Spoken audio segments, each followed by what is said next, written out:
Olá, turma do segundo ano, como vocês estão? Tudo bem? Vamos dar continuidade nas nossas aulas. Comentar agora o assunto de termodinâmica. O nosso primeiro assunto a ser abordado em termodinâmica vai ser estudo dos gases, certo? Então, para começar, vamos definir o que é um gás. Na física, o gás é um dos estados da matéria, onde a gente já estudou sobre o estado da matéria lá no começo do ano, né?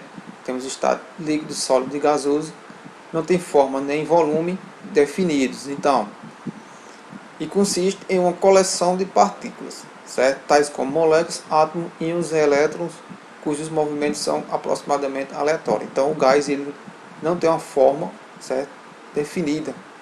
O gás ele vai ter sua forma dependendo do recipiente em que ele estiver dentro, certo? Isso é uma característica do gás. E o que é um gás perfeito? Ou gás ideal é aquele em que as colisões entre as partículas são perfeitamente elásticas, certo? Entre as partículas dele não há qualquer tipo de interação, como forças atrativas ou repulsivas. Além disso, essas partículas não ocupam espaço. Então, o gás perfeito tem essa característica aí. O movimento assim, ao acaso, movimento desordenado e ininterrupto, não exerce ação mútua, não interagem por mais próximo que estejam e chocam-se elasticamente, sem perder a energia.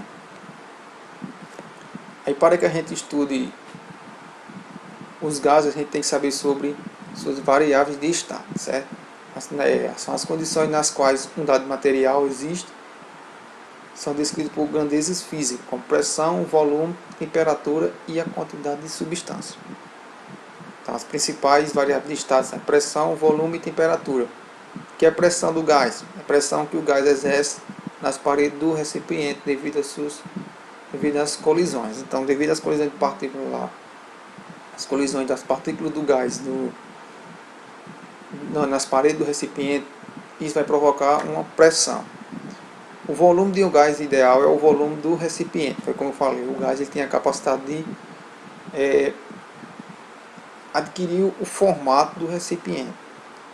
E a temperatura é a grandeza que mede o estado de agitação das partículas do gás, certo?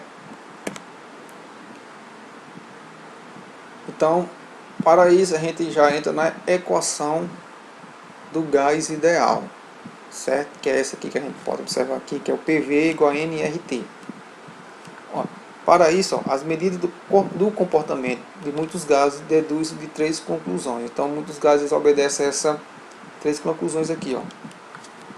O volume é proporcional ao número de mols, certo? A quantidade de substância que tem no gás. Quanto mais substância tiver, maior vai ser o gás, o volume do gás. O volume é inversamente proporcional à pressão absoluta, certo? Então, quanto maior o volume, menor vai ser a pressão do gás lá dentro do recipiente. Maior volume, menor pressão.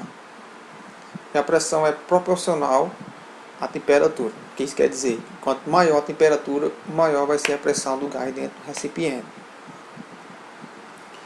A combinação das propriedades, certo, anteriores chega à equação. Temos aqui, PV, certo? O P de pressão, V de volume, igual a N, que é o número de mols, vezes R, que é a constante dos gases ideais, que é dado por esses dois valores aqui, e o T, que é a temperatura, certo? A gente pode observar aqui que o volume é proporcional, o volume proporcional ao número de mols, certo? O volume ele é inversamente proporcional à pressão, então a pressão tem que vir para cá para ser multiplicando, vir para cá dividindo, então ele seria inversamente proporcional. E a pressão é proporcional à temperatura, pressão proporcional à temperatura. Então, essas três conclusões aqui, juntando elas, a gente forma a equação ideal dos gases, que é essa primeira equação da gente aqui. Então, o que é um mol, certo? Um mol e um número de Avogadro. Então, usamos o mol como medida de quantidade de uma substância. certo? Então, o mol é uma substância vai ter tantas quantidades de mols. Então, a gente usa esse mol para medir a quantidade de substância. Um mol de qualquer substância é composto por um número fixo de moléculas, certo? Então, um mol tem uma quantidade fixa de moléculas, um valor específico. E o número de moléculas em um mol denomina-se o número de Avogadro. Então, um mol é um número de Avogadro, certo? Então, ó, isso aqui é o número de Avogadro. Ó. O Na é o número de Avogadro, que equivale a 6,02 vezes 10 a 23 moléculas por mol, certo? E o M, a massa molar, é a massa de um mol. Aí, vamos sempre observar esses valores aí. Então, da equação ideal dos gases, certo? Para uma massa constante, o número de mol é constante, certo? O produto NR de um gás ideal é constante. Então, ó, se ele fala que a massa é constante, então o mol está associado à massa, que a massa é constante, então também esse N vai ser constante. E também o R que a gente viu lá, o valor do R também é uma constante dos gases. De modo que a pressão e o volume dividido pela temperatura também é constante. A gente pode observar isso aqui, ó. Como o PV, ó, é igual a nRT, a gente pega esse Tzinho aqui, coloca para o outro lado da igualdade, ele estava aqui multiplicando, agora vem para cá dividindo. Então temos essa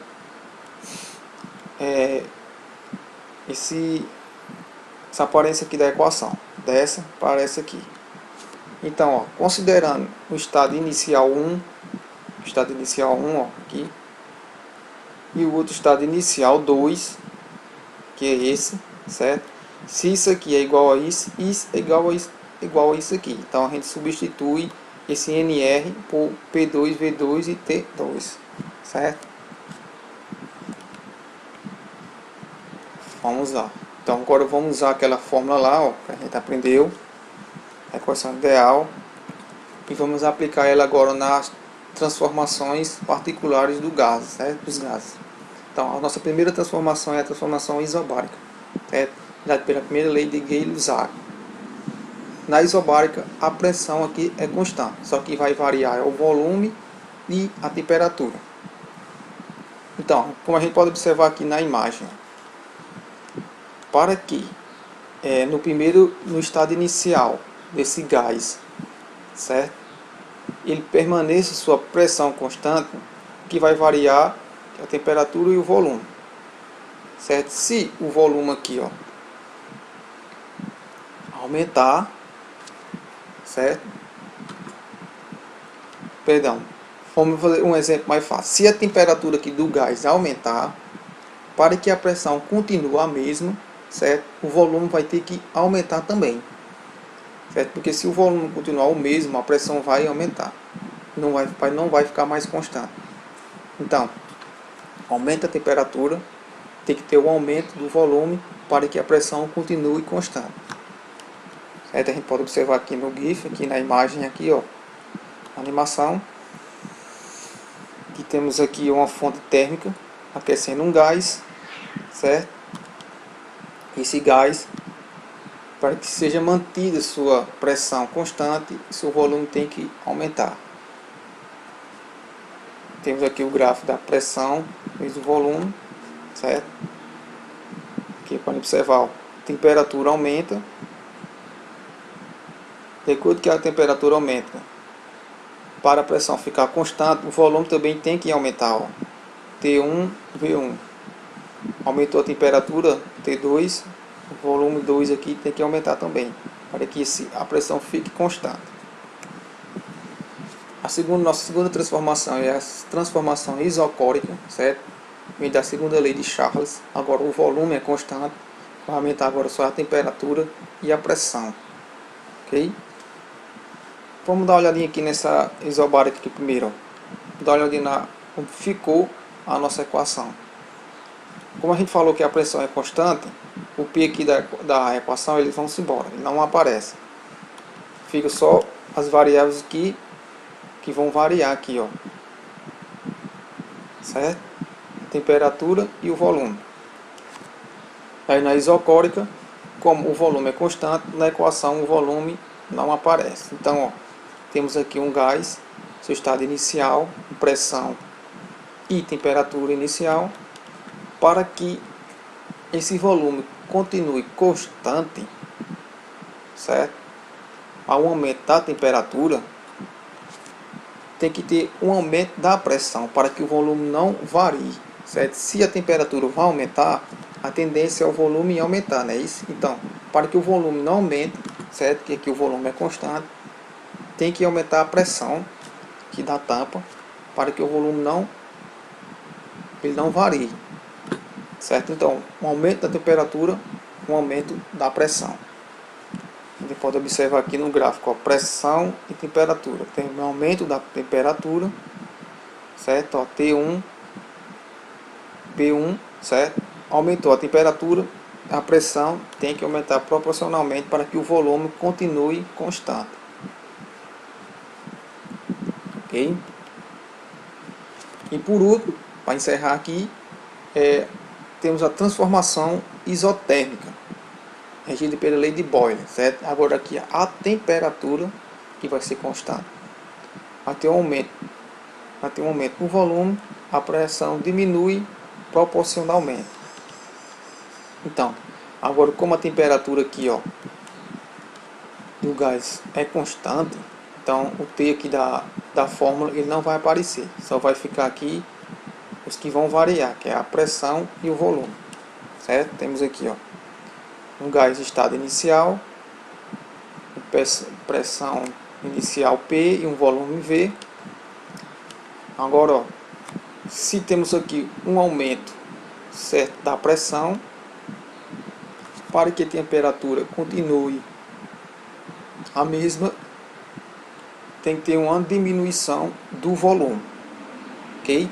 Então já na isotérmica é o seguinte: aumenta a pressão, diminui o volume para que a temperatura continue constante, ó, que a gente pode observar aqui no gráfico, pressão e volume. À medida que o volume aumenta, ó, certo? O volume aqui no eixo do volume aumenta, a temperatura, a pressão ela diminui. À medida que o volume diminui, certo? Ó, a pressão aqui aumenta, certo? É bem intuitivo aqui, se a gente observar bem direitinho aqui, certo? A animação e os dois gráficos aqui da transformação isotérmica, certo? Então, para início, para a nossa introdução dos estudos dos gases, pessoal, é isso. Aqui terminamos aqui. Na próxima aula a gente vai começar a resolver questões para ficar mais fixo nas ideias. Então, valeu, até a próxima aula.